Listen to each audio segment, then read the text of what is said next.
Bryan Adams was a man who stood over 6 feet tall, weighed nearly 300 pounds, and struck fear into wrestling fans across the world.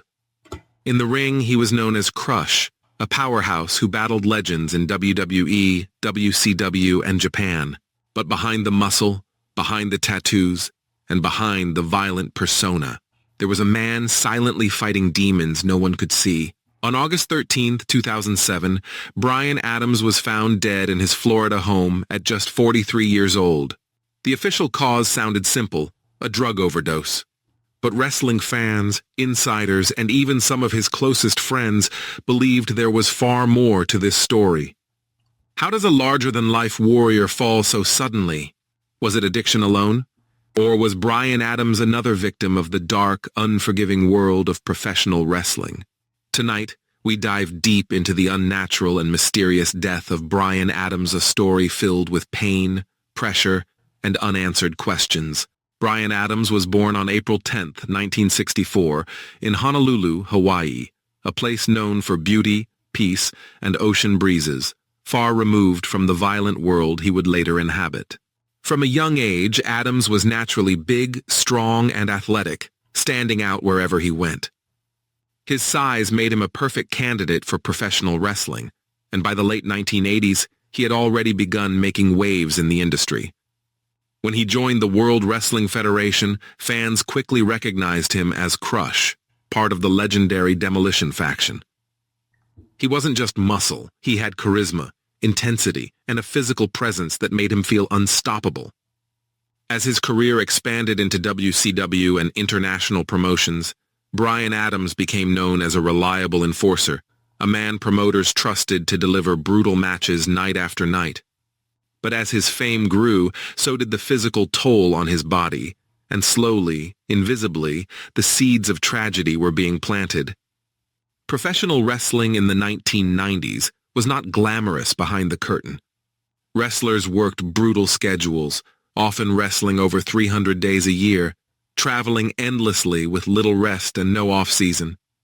Bryan Adams suffered countless injuries, damaged joints, chronic pain, concussions, and like many wrestlers of his era, he turned to prescription painkillers to survive the grind.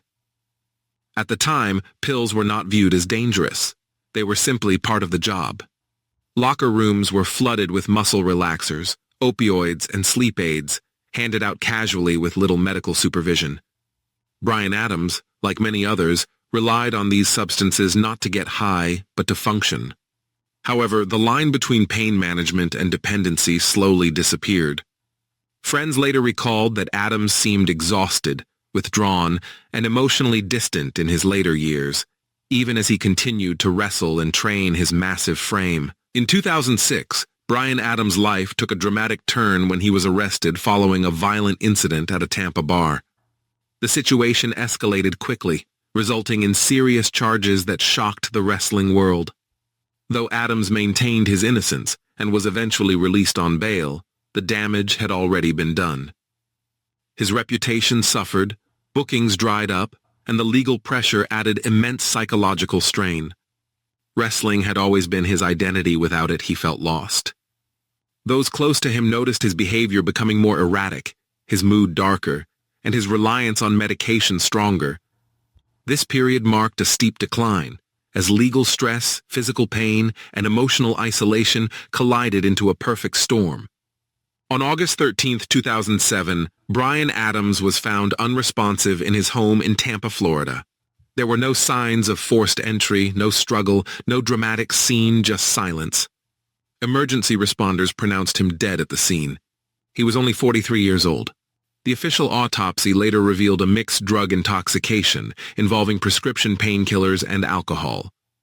Authorities ruled the death accidental, but many questions remained unanswered.